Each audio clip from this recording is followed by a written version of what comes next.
الحمد لله نحمده ونستعينه ونستغفره ونؤمن به ونتوكل عليه ونعوذ بالله من شرور أنفسنا ومن سيئات أعمالنا. من يهده الله فلا مضل له ومن يضلله فلا هادي له. ونشهد أن لا إله إلا الله وحده لا شريك له. ونشهد أن سيدنا ومولانا محمدا عبده ورسوله. أما بعد فأعوذ بالله من الشيطان الرجيم. بسم الله الرحمن الرحيم. وما أرسلناك إلا رحمة للعالمين. وقال رسول الله صلى الله عليه وسلم: أنا سيد ولد آدم ولا فخر. آمنت بالله صدق الله مولانا العظيم وصدق رسوله النبي الكريم. ونحن على ذلك من الشاهدين والشاكرين والحمد لله رب العالمين. محترم حاضرین، در ربیع الاول مبارک میاشت روانه ده. دې میاشته کې سردار دو جهان احمد مجتبی محمد مصطفی صلی الله علیه وسلم د واقعه فیل سه 50 یا 55 ورځې وروسته غالبا د دې میاشتې په اتم باندې چې کله د اپریل میاشته ولا او عیسوي سنه غالبا 1580 ته رسېدلې ولا د دوشنبه ورځ وه. د سهار وخت مکه مکرمه وه. د عبدالمطلب په مکان کې پیغمبر علیه الصلاۃ والسلام د دنیا ته تشریف راوړی. یو د پیغمبر علیه الصلاۃ والسلام د دنیا ته تشریف راوړل دي او دوهم د پیغمبر علیه الصلاۃ والسلام د دنیا سره رخصتېدل دي. د رخصت متعلق خو زه دا وایم چې غالبا اتفاق ته نزدې خبره ده چې د پیغمبر علیه الصلاۃ والسلام رخصت د دنیا سره دا د دې میاشتې په 12 باندې راغلی دی. لیکن د پیغمبر علیه الصلاۃ والسلام د دنیا ته راتلل د هغې متعلق قسم مشهوره فرایه دا ده، مشهوره قول دا دی چې د پیغمبر علیه الصلاۃ والسلام ولادت او دنیا ته راتلل دام د دې میاشتې په 12 باندې دی. لیکن جمهور محدثین او مورخین هغې پر دې طرف باندې دي چې د پیغمبر علیه الصلاۃ والسلام ولادت او پیدایش دا د ربیع الاول په 8 ورځ باندې سوی دی. لکه حضرت عبدالله ابن عباس رضی الله عنه دی او حضرت جبیر ابن مطعم رضی الله عنه دی. دا غي دواړو میلان دی طرف ته دی چې د پیغمبر علیه الصلاۃ والسلام دنیا ته پیدایش دا د دې میاشتې په 8 باندې راغلی دی. او علامه قطب الدین قسطلانی رحمه الله هم غالبا دې طرف ته ترجیح ورکړې ده چې هغې په خپلو کتابو کې د سیرت کې غالبا د پیغمبر علیه السلام پیدایش په 8 باندې لیکلی دی. بهر حال پیغمبر علیه الصلاۃ والسلام یا د دې میاشتې په 8 باندې یا پیغمبر علیه الصلاۃ والسلام د دې میاشتې په 12 باندې. خو پیغمبر علیه السلام چې دنیا ته راغلی دی دا د پیغمبر د دې میاشتې خاصیت دی. نو دا ډیره مبارکه میاشته ده او دا د پیغمبر علیه الصلاۃ والسلام دنیا ته د راتللو میاشته ده چې الله تعالی په 12 میاشتو کې د دې میاشتې انتخاب د دې دپاره کړی دی چې دې میاشته کې به پیغمبر علیه الصلاۃ والسلام دنیا ته راځي. هسې د الله تعالی یو دستور او قانون دی. هغه دستور او قانون دا دی چې الله تعالی د مځکې پر مخ باندې چاته لوړه مرتبه ورکوي او د مځکې پر مخ باندې یو څوک لوړو مقاماتو ته رسوي او د مځکې پر مخ باندې هغې پر لوړ نعمت او په لوی نعمت باندې نازوي. نو د الله تعالی ترتیب داسې دی چې یو ځل هغې په ازمایښونو کې راولي، هغې په مشکلاتو په امتحاناتو کې راولي چې کله د ازمایښونو د مشکلاتو د امتحاناتو در بټۍ ووځي نو د هغې د استعداد پخوالی راسي او چې کله استعداد فوق سي د هغې څه وروسته بیا الله تعالی هغې ته هغه لوړې مرتبې او نعمتونه ور نصیب کوي. زموږ د عام روزمره زندگی کې دا قانون دی. تاسو ګورئ کله چې لوهار د یو اوسپنې څه بهترین اسباب جوړوي، بهترین نه توره جوړوي، بهترین لوښی او برتن جوړوي، نو هغه سړی هغه اوسپنه د اور په بټیو کې یار پخوي او هغه ډېره ټکېږي، هغه څو ځله پخېږي، هغې ډېر درانه درانه ګرزان خوري. د هغې څه وروسته بیا دا د دې لایقه سي دا پخس، او چې کله فخس ولا نو بیا الله تعالی دا بیا هغه لوهار د هغې څه بهترین شی جوړوي، بهترین اسباب جوړوي. بیا چې د هغې څه کمه توره جوړه سي هغه توره ته خلک په ډېر قیمتي نظر باندې ګوري. لکه قرآن کریم کې څه د دې دلایل ښکاره دي. حضرت ابراهیم علیه السلام ته الله تعالی په انبیاو کې ډېره لوړه مرتبه ورکوله، ځکه د ابراهیم علیه السلام په نسل کې 10,000 انبیا الله تعالی پیدا کول، او د ابراهیم علیه السلام لقب ابو الانبیاء د ټولو انبیاء فلار. نو د هغې متعلق الله تعالی وایي وَإِذِ ابْتَلَىٰ إِبْرَاهِيمَ رَبُّهُ بِكَلِمَاتٍ فَأَتَمَّهُنَّ. نو یو ځل پر ابراهیم علیه السلام الله تعالی امتحانات ډېر زیات راوست. د ځوانۍ په زمانه کې د نمرود غوندې جابر په مقابل کې ودرېدل او د حق وینا کول، بیا د مصر څخه هجرت کول، فلسطین او متفقې ته راتلل، او بیا د فلسطین او د متفقې څخه زنانه او ماشوم بچی حجاز مقدس لبیول او هلته تنها پرېښول، او په حجاز مقدس کې بیا د خپل بچی پر غاړه باندې چاړه ایښول. دا ټول درانه امتحاناتو، لیکن فأتمهن ابراهیم علیه السلام دا ډېر په کامله طریقه سرته ورسول. نو الله سورته قال انی جاعلک للناس اماما. اوس ابراهیم علیه السلام ته الله امامت ورکوي. اوس ابراهیم علیه السلام ته الله تعالی د انبیاو پلارې جوړوي، او اوس ابراهیم علیه السلام ته الله دا لقب ورکوي چې د ابو الانبیاء دی، د انبیاو د پلاروالي لقب د ابراهیم علیه السلام نصیب کیږي. نو ما درته ویل د الله تعالی دستور او قانون دا دی چې الله تعالی یو څوک په ډېر لوړ نعمت باندې نازوي، نو الله تعالی یو ځل هغې در امتحاناتو در ازمایشاتو تېروي، د هغې څه وروسته بیا لوړ امتحان او لوړه مرتبه د هغې په نصیب کوي. لکه الله تعالی د مؤمنانو په باره کې څه وایي مستهم البأساء والضراء وزلزلوا. دی باندې به ډېر تکلیفونه رالو، ډېر مشقتونه به رالو، ډېرې بیرې به رالې، او دا بیرې او مشکلات به پر دې باندې د زلزلو په شکلو. حتی یقول الرسول والذین آمنوا معه متى نصر الله. رسول به هم نارې کې، مؤمنانو به هم نارې کې چې د الله نصرت کله راځي. الله به دستي جواب ورکړي الا ان نصر الله قریب. د الله تعالی نصرت ډېر نږدې را رسېدونکی دی. نو د الله تعالی ترتیب داسې دی چې کله پر یو چا باندې مشکلات راولي او ازمایشات راولي، امتحانات راولي، نو هغې د مشکلاتو په بټۍ کې فخوي، د هغې څه وروسته بیا د هغې څه د انسانیت یو بهترین، د خپل دین یو بهترین خدمت اخلي. تاسو ګورئ سر زموږ په عامه زندگی کې چې سړی کله دکان لورسي، هغې د یو منګیر د رانیولو اراده یي، له هغه سړی یو ځل دا منګی مخکې ټکوي،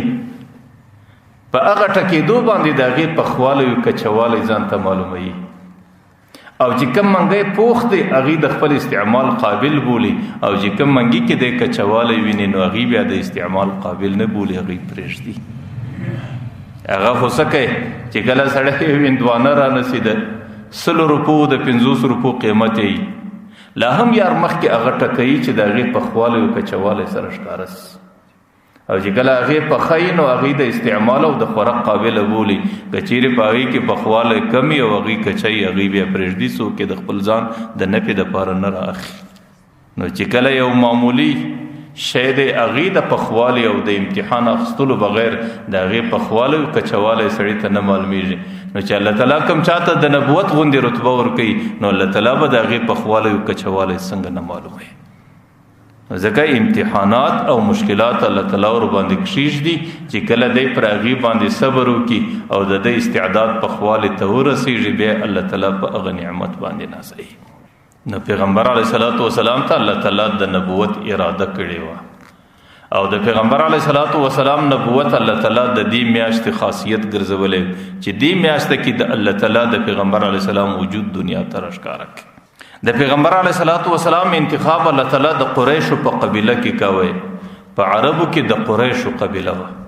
چې د قریشو په قبیله کې څومره نږدې انسانان پیغمبر علیه الصلاۃ والسلام ته الله تعالی یو ځل د هغې ټولو امتحان واخیستی. د امتحاناتو څه وروسته الله تعالی د هغې د نسله څه د امتحاناتو څه وروسته الله تعالی د هغې په پوښ کې پیغمبر علیه الصلاۃ والسلام ته وجود ورکړي او پیغمبر علیه السلام یې دې دنیا ته رامبعوث کړي. اولنی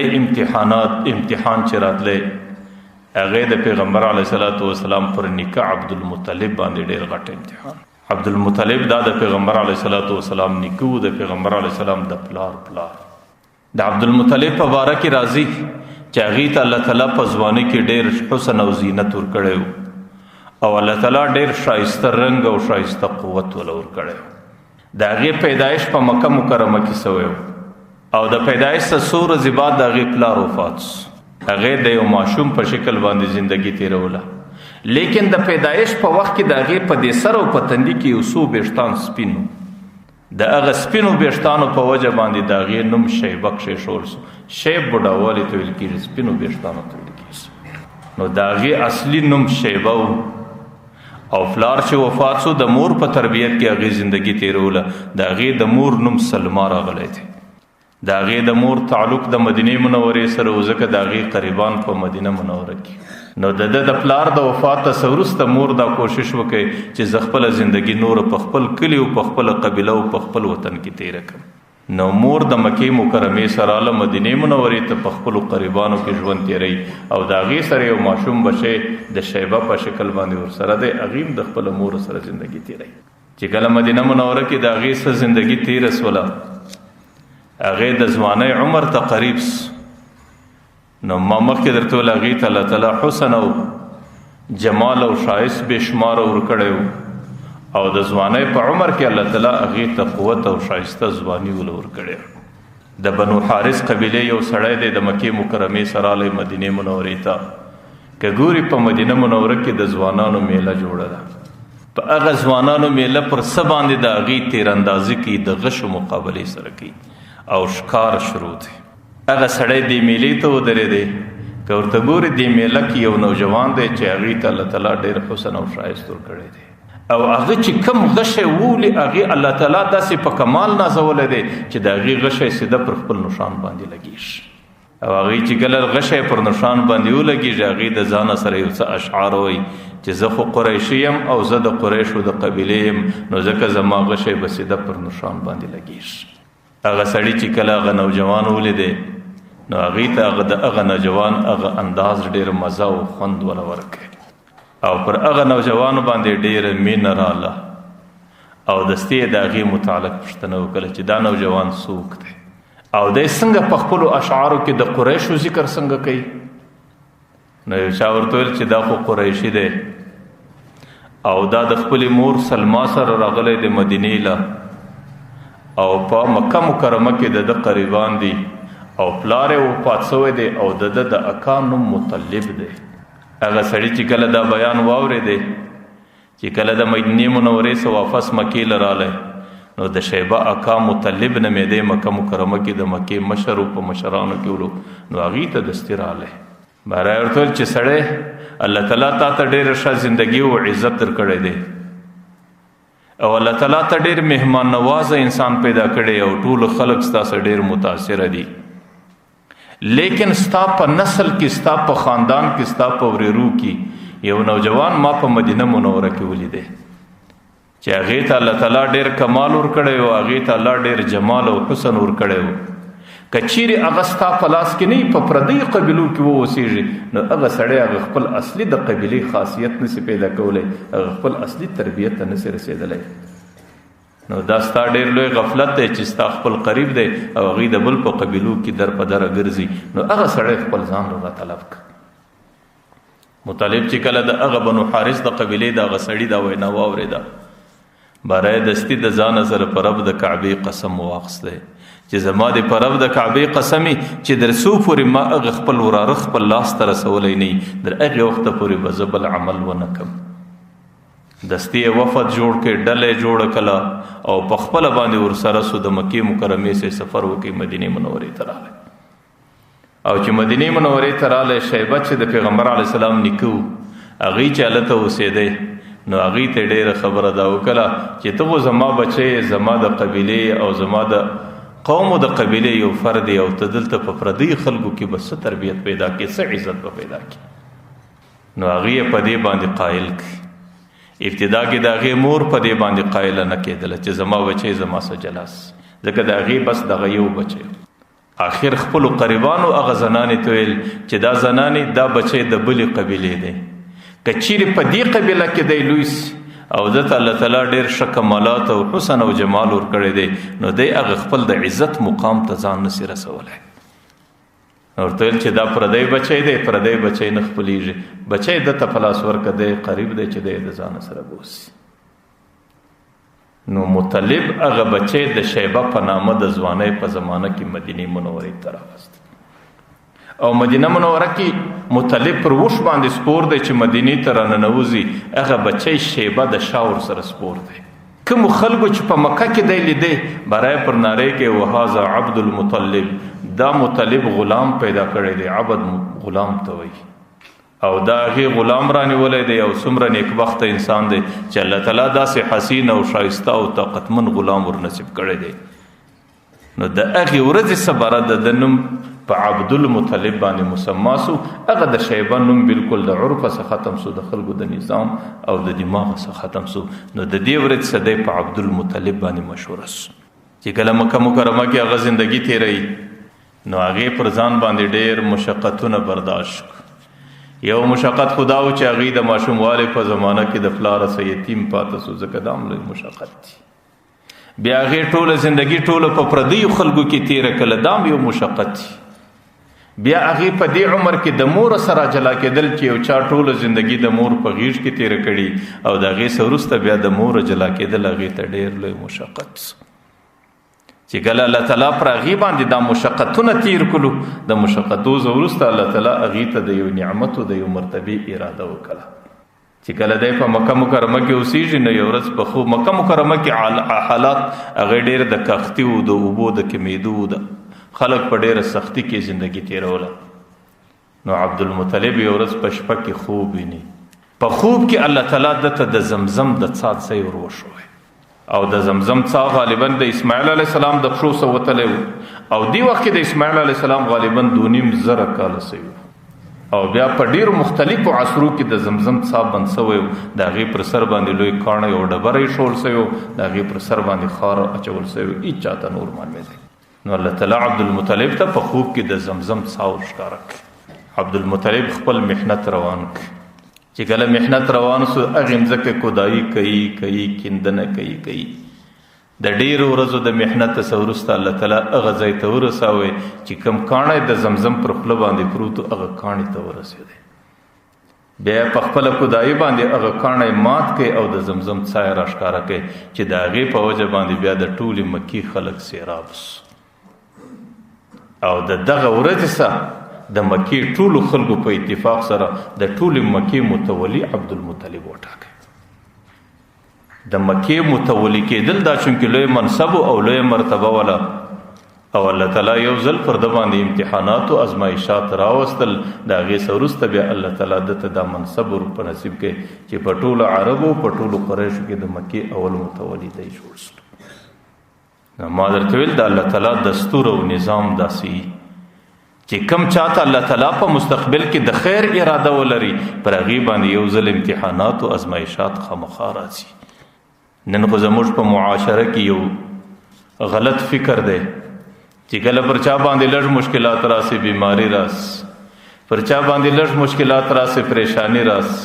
پر چا باندې لږ غربت راسي مسکنت راسي تاوان او نقصان راسي نو د دستی شکوي او شکایتونه شروع کی د عقیده سي چې الله تعالی زما سره ناراضه وي او د دستی په دې طرف کې ګرځي چې یاره ما نو څه کړي دي چې الله تعالی زما سره پر کوم شي ناراضه دي. لیکن ګوره دا مصیبتونه راتلل دا مشکلات راتلل پریشانی راتلل دا ګرد عمر د الله تعالی د ناراضګۍ علامه نه کله کله د الله تعالی د دوستۍ نشانه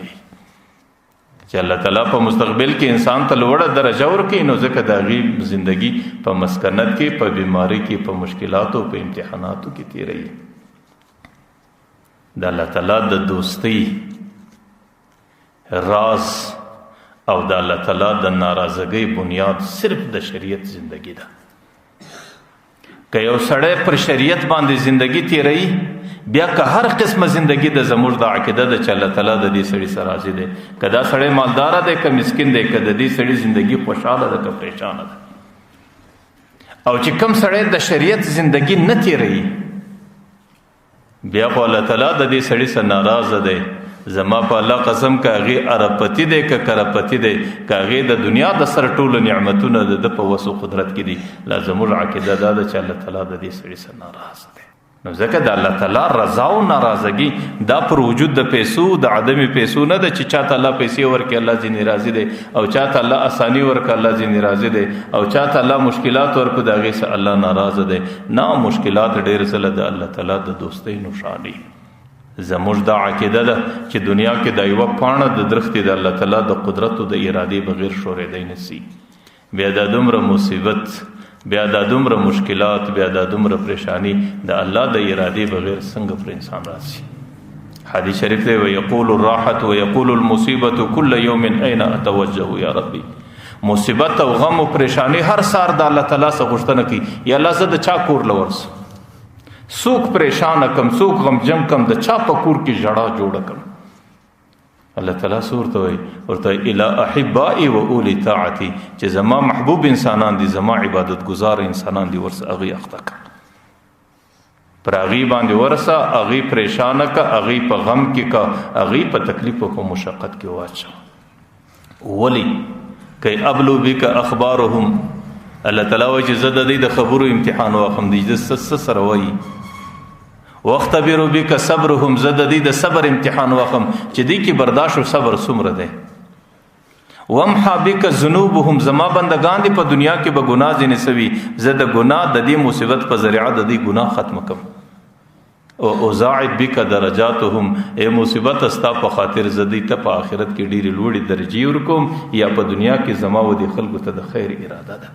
ځکه مصیبت او مشکلات، پریشانی او مسکنت او بیماری که پر انسان باندې راځي، دا ډېر ځله د الله تعالی د قربت علامه وي. ځکه د الله ترتیب داسې دی چې الله تعالی د ټولو څه مخکې مقربینو باندې دا شی راولي. نو عبدالمطلب چونکې د پیغمبر علیه الصلاۃ والسلام په نیکهګانو کې الله تعالی پر هغې باندې مشکلات کښېښول، لیکن د مشکلاتو د برداشتولو څخه وروسته الله تعالی هغې د مکې مکرمې متولي جوړ کړی. او دویم د پیغمبر علیه السلام په قریبانو کې چې پر کوم چا باندې الله تعالی امتحانات راوستل، هغې پیغمبر علیه السلام ته قریب انسان د پیغمبر علیه السلام خپل پلار عبدالله و. عبدالمطلب چې په مکه مکرمه کې زندگی تیره کړه، نو هغه زندگی کې د هغې واده په مکه مکرمه کې وسلو، او هغې ته الله تعالی د بچانو سلسله ور روانه کړه. هغې د ځانه سره یو نظر کښېښوی، ولکه زما بچان نارینه بچان الله تعالی لسو ته ورسول، بیا به زه د مکې د عزت او د احترام په خاطر، د خپلو خدایانو د عزت او د احترام په خاطر باندې یو زوی د مکې د عزت پر خاطر قرباني کوم، دا به ذبحه کوم. دا هغې پر ځان باندې نظر وټاکئ. د په ټولو بچانو کې چې د بچانو سلسله روانه وه، چې آخر لسم بچی، لسم زوی الله تعالی دته عبدالله ورکړی چې د پیغمبر علیه السلام پلار. چې کله لسم بچی لږ غټ سو، هغې ته الله تعالی ډېر حسن او جمال ورکړی. عبدالمطلب ته به عبدالله په ټولو بچانو کې ډېر محبوب او ډېر ګران. چې کله څه زمانه تېره سوله، نو عبدالمطلب ته خپل نظر مخ ته ودرېدی چې تا خو د یو بچي متعلق دا نظر منلی دی چې دا به قرباني کېږي. څوک به قرباني کېږي؟ د قرباني بچي فیصله به څنګه کېږي؟ د هغې دپاره انتخاب د قراندازۍ وکړئ چې یو بچی به په قراندازي باندې متعین کېږي. چې کله قراندازي وسوله، په هغې بچي کې، په هغه قراندازي کې د عبدالله نوم راوخاتی چې په ټولو بچانو کې به عبدالله قرباني کېږي. عبدالمطلب ته ډېره ګرانه سوه چې عبدالله به څنګه ذبح کېږي. باره د خپلو قریبانو سره مشوره وکړه چې زه خو په ډېر غټ امتحان کې سوم. نو هغې ورته ویل چې ته د عبدالله سره د اوښانو قراندازي وکړه، لس اوښان یو طرف ته که عبد الله بل طرف ته که د دې دوه په مابین کې قراندازي وکړه. که د اوښانو نوم راوخاته د عبد الله په فدیه کې د لس اوښان قرباني کړه. د چې کله قراندازي جوړه کړه د عبد الله او د اوښانو په مابین کې پر لس اوښانو چې قراندازي وسوله بیا د عبد الله نوم راوخاته. دویم ځل قریبانو ورته ویل چې لږ ور زیات کړه، د 100 اوښانو ومنل. پر 100 اوښانو چې قراندازي وسو بیا د عبد الله نوم راوخاته. د قریبانو په وینا باندې ورزیاتې کل 50 اوښان یو طرف ته کو عبد الله بل طرف ته کې پر 50 اوښان بیا د عبد الله نوم راوخاته. اخر 100 اوښان یو طرف ته کو عبد الله بل طرف ته کې چې کله قراندازي وسول دې ځل کې د 100 اوښان نوم راوخاته. نو هغه د عبد الله په نظر کې چې عبد الله الله تعالی د دې حالاتو څخه بچاوي، نو هغه د عبد الله په نظر کې 100 اوښان ذبح او قرباني وکړه. ځکه پیغمبر علیه الصلاۃ والسلام چې کوم والد عبد الله او د هغې یو لقب ذبیح الله مو، هغه سړی چې د الله تعالی د خپلو خدایانو پر نامه ذبح شوی دی. یو ورځ یو عربي سړی راغلی، پیغمبر علیه الصلاۃ والسلام ناست دی، ماره ورته یا ابن الذبیحین یا ابن الذبیحین. پیغمبر علیه الصلاۃ والسلام وخندل. ماره ورته یقینا د اعرابي په خپل قول کې صادق دی، زه د اسماعیل په اولاده کې اسماعیل هم ذبیح الله دی، د الله پر نام ذبح شوی دی، او زه د عبد الله په اولاده کې عبد الله هم ذبیح الله دی، د الله پر نام ذبح شوی دی. د هغې څه وروسته عبد الله زندگی په مکه مکرمه کې روانه کړه. یو ورځ د مکې مکرمې په سفر باندې د مکې مکرمې څخه مدینې منورې ته ځي. په لاره کې پر یو قبیله باندې ورغلی، د هغې یو زنانه د هغې نوم روایتو کې فاطمه راغلی دی. هغې زنانې دته د نکاح کولو پیغام پیش کړي چې زما سره نکاح وکړه، ځکه د عبد الله په تندي کې یو قسم نور ولو، د هغې نور په ځلېدو باندې هر څوک پوهېدی هغه نور د پیغمبر علیه صلات وسلام د وجود اثر. نو عبد الله د هغه زنانې د نکاح څخه انکار وکړي.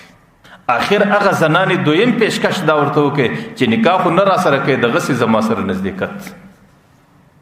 لیکن پیغمبر علیه الصلاۃ والسلام چې کوم والد و عبد الله هغې ورته ویل چې دا به یو شریفه سړی څنګه وکړي چې کم شی کم عمل د انسان د ذلت او د رسوایۍ سبب ګرځي، هغې ته شریفه سړی نه ورژندې کېږي.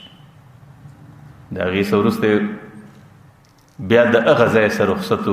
رخصت واخیستی، چونکې د هغې د نسل څخه الله تعالی پیغمبر علیه السلام پیدا کوي چې د کم چا په نسل کې الله تعالی نبی پیدا کوي، د هغې څخه الله تعالی د زنا او د بې حیایي صدور نه کوي. نو ځکه عبد الله د هغې محله څخه الله تعالی صفا ویستی. چې کله مدینې ته راورسېدی، بنو زهره قبیله وه. بنو زهره قبیله کې یو زنانه وه، د هغې نوم بیبي آمینه. هغې ته الله تعالی ښه زندگی ورکړې وه، حسن او جمال یې ورکړی و، هغې ته الله ښه اخلاق ورکړی و، هغه ډېره پاک دامنه او عفیفه زندگی وه. د هغې زنانې سره د عبد الله په مدینه منوره کې نکاح وسوله. چې کله څو شپې تېرې کړې، واپس مکې ته راتلی، چې پر هغه کلي باندې راغلی چې کومه زنانه فاطمه دې ته د نکاح، هغې چې ورته وکتل د عبد الله په تندي کې هغه نور نه و. ځکه دا یو حقیقت و چې دې وخت کې د پلار د وجود څخه د مور رحم ته د پیغمبر علیه صلات وسلام وجود رسېدلی و. نو پر عبد الله باندې هم الله تعالی امتحانات راوستل. د هغې څه وروسته الله تعالی د انتخاب د دې دپاره وکړي چې ستا د نطفې څخه ستا د نسل سبا الله تعالی د دنیا ته یو عظیم پیغمبر پیدا کوي. او دریم لوی امتحان چې راغلی، هغې د پیغمبر علیه صلات وسلام پر مور بیبي آمینه مبارکه باندې راغلی، چې کله د هغې واده اوس او مکې مکرمې ته راغله او د خپل خاوند عبد الله سره مکه مکرمه کې زندگی تیروي، او د هغې د ودېدو ابتدایي 9 شپې دي. د مکې مکرمې د تجارت یو قافله شام ته تیاریږي، شام لځي. نو عبد الله د هغې قافلې سره تیار سو چې زم د دې قافلې سره ځم. نو هغې زنانې ته د خاوند سفر ډېر دروند سو، ځکه د هغې څخه کور و کلی وطن و قریبان هم ډېر لرې پاته و، ځکه مدینه منوره د مکې څخه ډېره لرې وه. او دې وطن کې هغې د خپل خاوند څخه بغیر بل څه نه درلودل، ځکه د زنانې د الله سره لاندې ټول اعتماد په دې انسانانو کې پر خپل خاوند باندې. که خاوند دا هر ځای بیایي دا ورسره ځي، لیکن چې کم ځای کې خاوند دا یوازې پرېږدي، بیا د دې ډېر د وارخطایي کیفیت. چې کله عبد الله ځي په قافله کې او هغه ډېره زمانه اخي او هغې ډېرې ورځې دي او نامعلومه سفرونه دي، نو هغه زنانه ډېره پریشانه ده. نو عبدالله هغه خپلې زنانې ته تسلي ورکوي چې زنانې زما سفر به ډېر مختصر وي او زه به ډېر ژر راځم او چې کله قافله را ورسېده ته به د کور دروازې له زما استقبال راځي او زه به تاله تحفې راوړم او زما ستا زندګي به ډېره ښه زندګي تېرې شي. چې کله عبدالله د شام د قافلې سره ولاړی شام ته ورسېده د شامه څه واپس چې د مدینې منورې پر حدودو راله عبدالله بیمار او ناجوړه سو. پر هغې باندې ناجوړي د بخارو د تبې راله چې راله د قافلې څه هغې د خسرګنۍ په کلي کې پاته سو. چې کله قافله واپس مکې ته راله نو بیبي امینه مبارکه هغې د خپل خاوند ډېر انتظار کوی. زنانې د خاوندانو استقبال ورلې، خوندې د ورونو استقبال ورلې، مندې د بچانو استقبال ورلې، لیکن دې غریبې ټول ورځ په انتظار کې تېره کړه. دې ته څوک راښکاره نه سو چې دا د هغې استقبال ته ورسي. چې کله معلومات سو چې عبدالله سوس نو هغې معلومه سو چې عبدالله په مدینه کې د بیمارۍ په شکل کې دی. نو خپلو قریبانو د هغې د راوستلو دپاره ترتیب جوړ کړي چې کله هغې مدینې ته ورورسېدو دی د هغې ځای سره روان کړي. د مدینې د حدودو څه 1 میل او 2 میله چې راتېر سولو په لاره کې عبدالله وفات سو او دې وخت کې د هغې عمر 18 کاله. نو بیا بیبي آمینه هغې د کور کلي څه هم ډېره لري او خپل خاوند هم د ځوانۍ په زمانه کې په 18 کلني عمر کې وفات سو.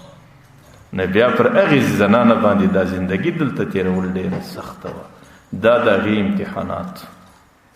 لیکن د دې امتحاناتو څه وروسته الله تعالی هغې ته د یو خیر اراده کړې وه چې ستا د بشره سه، ستا د وجوده سه، ستا د نسله سه به الله تعالی یو داسې عظیم پیغمبر پیدا کوي چې د هغې په ذریعه به الله تعالی ټوله دنیا روښانه کړي. چې کله بیبي آمینې په مدینه منوره کې زندګي روانه کړه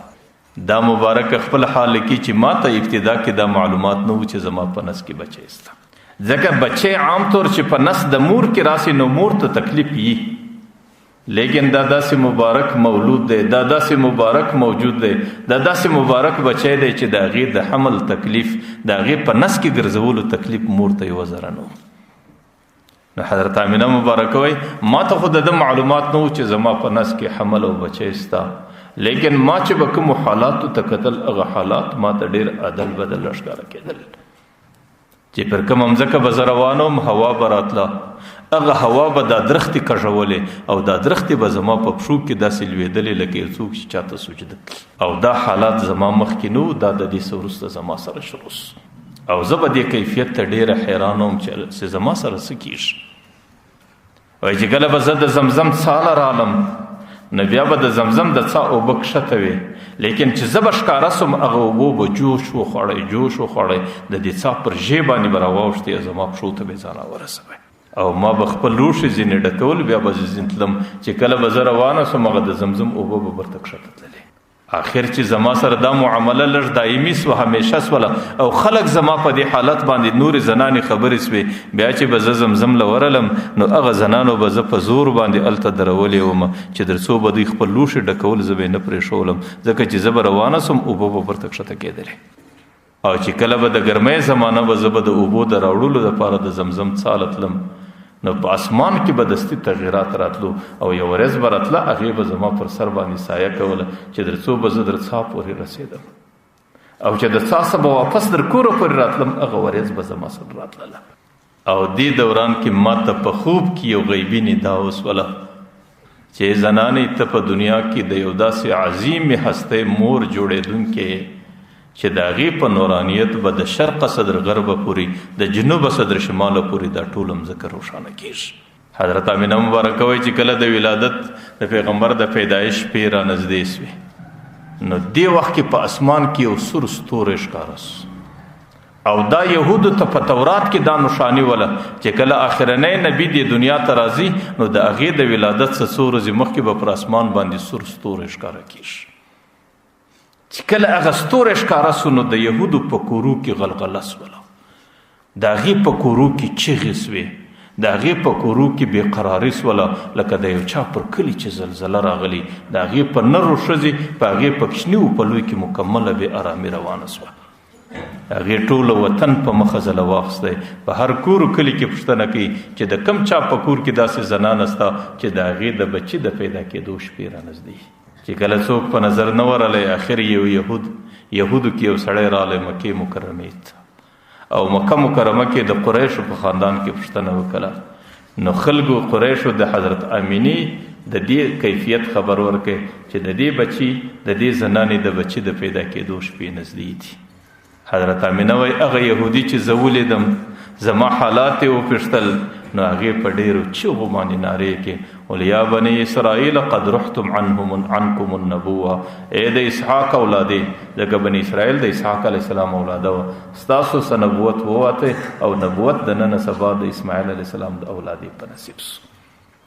ځکه بني اسرائیل دا د اسحاق علیه السلام اولاده وه او عرب دا د اسماعیل علیه السلام اولاده وه. نو نبوت تر دې وخته پورې په بني اسرائیلو کې را روانو، اوس نبوت د بني اسرائیلو څخه نقل سو عربو ته ورسېدی. حضرت آمینه وایي چې کومه شپه را ورسېده د بچي د پیدا کېدو، حضرت عبدالله ابن عباس یو روایت را نقل کوي چې په دې شپه باندې الله تعالی د اسمان دروازې ټولې خلاصې ساتلې وي او په دې شپه باندې الله تعالی د جنتونو دروازې ټولې خلاصې پرېښي. حضرت آمینه مبارکه وایي چې کله ما ته درد ذهن راولاړ سو، درد ذهن د بچي د پیدا کېدلو درد، نو زه په خپله کمره کې د یو وارخطایي په کیفیت کې په دې وخت کې داسې غټ درب وسلو، غږ وسلو لکه یو لوی دماکه چې اوس یو لوی خوفناک او هیبتناک غږ اوس. زما سره د هغې ډېره خوف را سره سو چې زما زړه بې ځایه سو او د هغې څه وروسته یو داسې مخلوق ما ته یو پیاله شی په پیاله کې یو شیدې غوندې شربت راته پیش کړو چې هغه مخلوق ما په سترګو باندې نه لیدی. ما چې کله هغه شیدې وڅښلې د هغې څه وروسته زما د زړه بیره برته ارام وسول. ما چې کله اسمان ته وکتل، د اسمان پر مخ چې څومره پردې دي الله تعالی د پردې ټولې لرې کړي، ما ته د اسمان دروازې ټولې راښکاره سو. د اسمان د دروازو سره زما د کمرې در چته پورې، د کوټې در چته پورې یو لړۍ د انسانانو ده،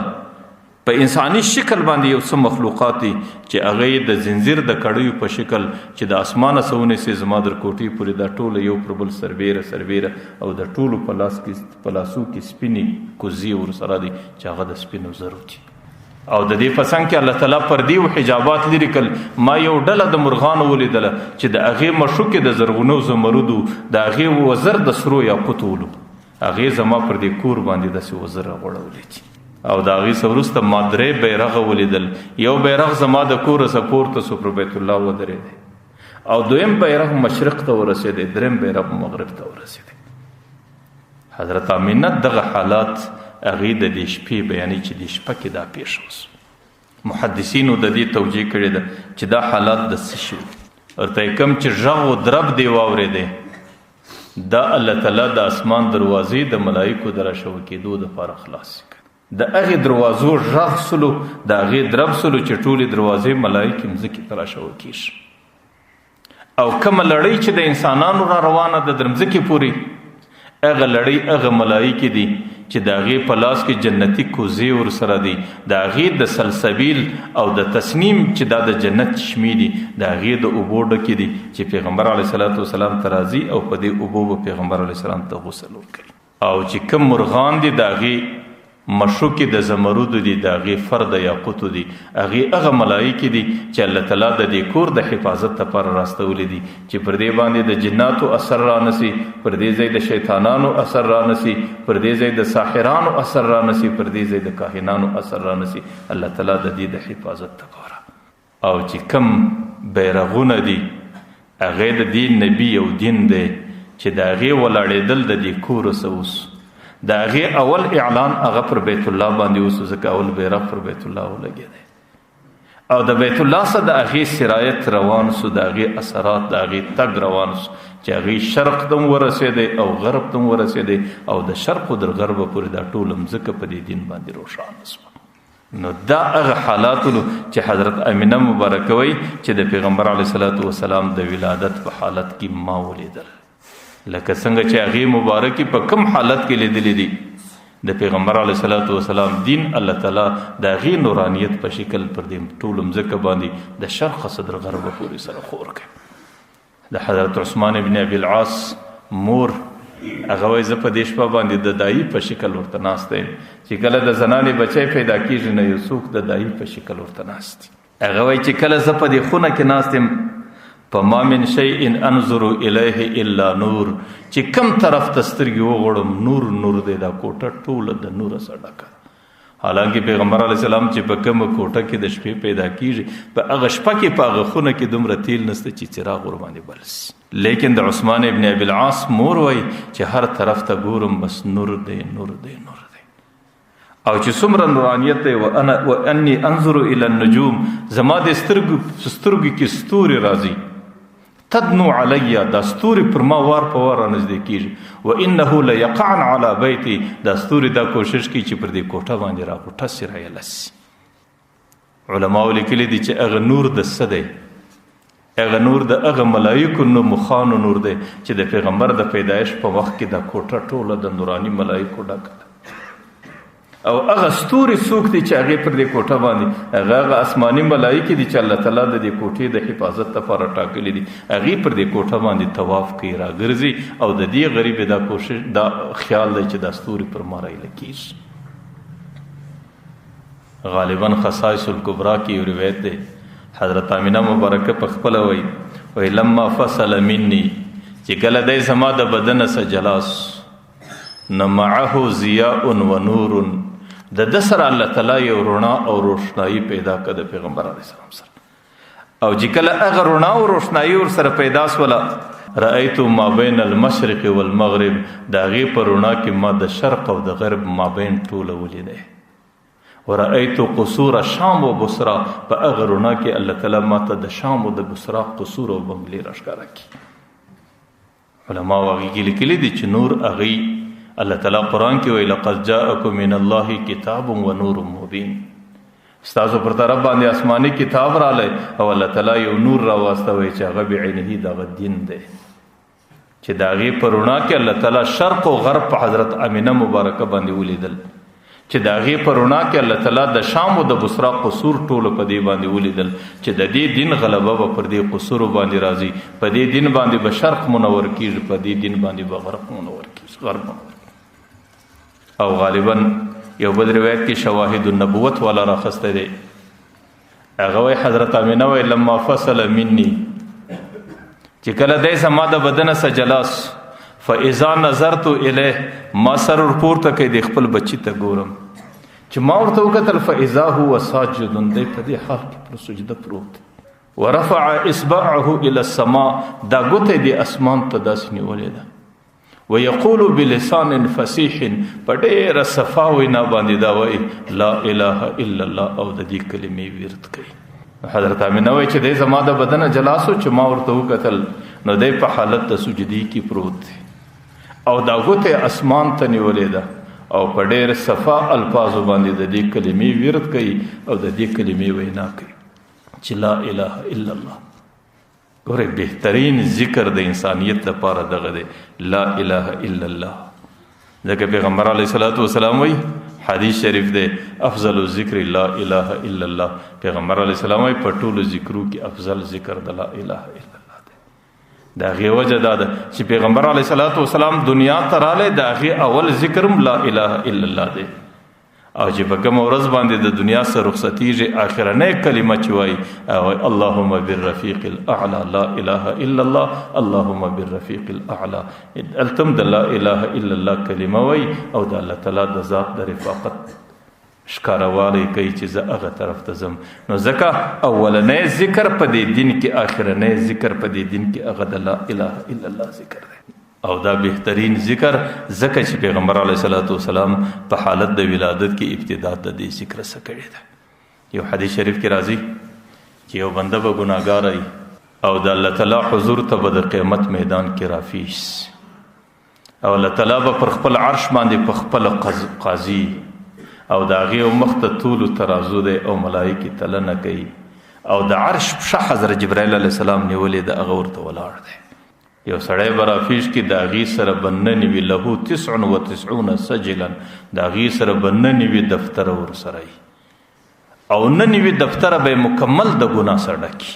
او وکل سجن مد بصره، هر دفتر به دومره غټي چې د انسان سترګې څونه دید کوي، د هر دفتر غټوالی اوږدوالی به دومره.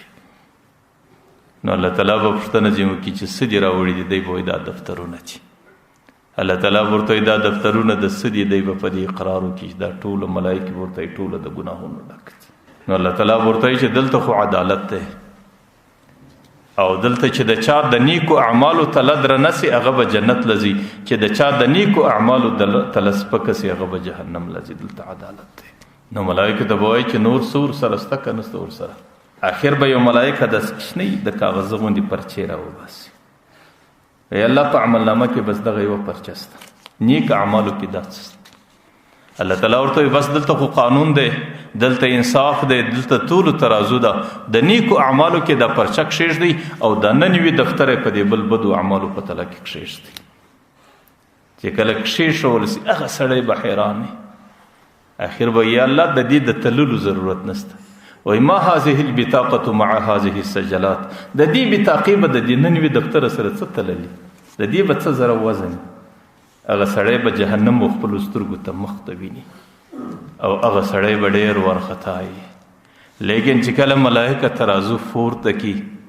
نو هغه د یوې بطاقې د یوې پرچې طرف تله هغه به ډېره درنۍ او د نور سجلات به ټول په هوا کې ولاړ او هغه سړی به حیران سي الله دا څنګه بطاقه د دې کې لیکلي څه دي نو هغه سړی به سر ورشت کی چې الله دې کې لیکلي څه دي چې کله یو ګوري پر هغې باندې لا اله الا الله کلمه لیکلي چې دې سړي زندگی پر دې کلمه تېره کړې ده بس د دې د ابتدا صدر انتها پورې دا عقیده وه چې د الله د ذاته بغیر بل ذات نسته د دې د ابتدا د انتها څخه دا عقیده وه چې زما د عبادت لایق و مستحق د الله ذات دی زه د بل چا عبادت نه کوم نو الله تعالی به د حضرت جبرائیل علیه السلام به دستي اعلان شروع کړي هغې به په ډېر لوړ آواز باندې اعلان وکړي الا ان فلان ابن فلان فلانکی د فلانکي زوی د ده نوم به هم اخي د پلار ورته قد ثقلت موازینه د هغې د نیکو اعمالو تله درنه ده وسعد سعادة لا يشقى بعدها ابدا هغه د داسې نیکبختۍ سره مخامخ سو چې د دې څه وروسته بیا بدبختي دې سړي له نه راځي ځکه د الله دا وعده ده فمن ثقلت موازینه فهو في عیشة راضیه چې د چا د نیکو اعمالو تله درنه سي هغې به په ډېره هوسا زندګي کې ژوند کوي نو ما درته ویل چې د پیغمبر علیه الصلاة والسلام ولادت او هغې دپاره الله تعالی انتخاب د دې مبارکې میاشتې وکړی نو دا ډېره مبارکه میاشته ده چې دې کې د پیغمبر علیه الصلاة والسلام وجود او تشریف دنیا ته راغلی دی او د پیغمبر علیه الصلاة والسلام په اذکارو کې د ټولو څه بهترین ذکر هغې چې لا اله الا الله راغلی دی ځکه لا اله الا الله د قیامت میدان کې هغه بطاقه ده هغه عملنامه ده چې د هغې په مقابل کې بیا یو شی نسي زیاتېدلی امام ربانی لیکلی دی چې لا اله الا الله ته ولې الله دومره زور ورکړی دی حضرت مجدد الفسانی رحمه الله هغه وایي لا یو تیغ دی چې لا لفظ دی راکش کې د دې معنا دا چې په دنیا کې هیڅ نسته بس چې سړی وویل لا حرف نفي دی په عربي کې د لا معنا دا چې هیڅ نسته نو چې کله دې ټوله شان د دماغه څه ویستلو نو د دې څه وروسته چې الا الله ته ورسېدی یو د الله ذات نو د سړي به دا عقیده وي چې په دنیا کې د الله د ذاته څه سیوا هیڅ نسته ځکه د الله د ذات په مقابل کې نور هر شی کل عدم دی نو د ننوي دفتره دا د الله د ذات په مقابل کې عدم دی ځکه هغه وزن نه لري او وزن ټوله د الله د ذات دی نو د پیغمبر علیه الصلاة والسلام مبارک ولادت دی دی کی کم حالات رالو دی کی کمی پیش رالی د پیغمبر علیه الصلاة والسلام وروسته رضاعت څنګه وسو پیغمبر علیه السلام تربیت او روزنه څنګه وکړه که را روانو جمعو کې وختو زندگی و د دې متعلق به څه مذاکره کو الله تعالی دې دا مذاکرې قبول کړي.